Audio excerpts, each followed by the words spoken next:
குஜராத் மாநிலத்தில் கணவர் ஆஸ்திரேலியாவில் வேலை செய்து வருவதாக 2 ஆண்டுகளாக உறவினர்களை நம்ப வைத்த மனைவி காதலனுடன் சேர்ந்து கணவரை விஷம் வைத்து கொலை செய்து தொழிற்சாலையில் புதைத்தது அம்பலமாகியுள்ளது. இந்நிலையில் கணவனின் உறவினர் ஒருவர் ஆஸ்திரேலியா செல்ல திட்டமிட்டதால் முகவரி மற்றும் தொடர்பு எண்ணை கேட்டுள்ளார்.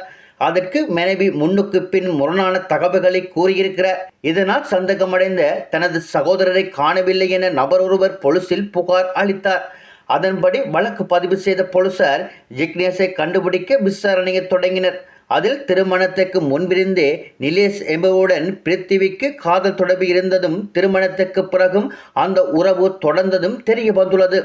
தங்களது உறவுக்கு தடையாக இருந்த கணவனை தீர்த்து கட்ட இருவரும் திட்டமிட்டதாகவும் அவர் அருந்திய மதுவில் விஷம் கலந்து கொடுத்து கொலை செய்ததாகவும் உடலை சுமார் 12 அடி ஆழமாக குழி தோண்டி புதைத்து விட்டதாகவும் அதன்பின் அவர் ஆஸ்திரேலியாவில் வேலை செய்து வருவதாக 2 ஆண்டுகளாக உறவினர்களை நம்ப வைத்ததாகவும் கூறியுள்ளார். பிருத்வி கூறிய கதையை கேட்டு அதிர்ச்சி அடைந்த போலீசார் புதைக்கப்பட்டதாக அவர் கூறிய தொழிற்சாலை வளாகத்திற்கு சென்று எலும்புக்கூடுகளை தோண்டியெடுத்து DNA பரிசோதனைக்காக அனுப்பி வைத்துள்ளனர்.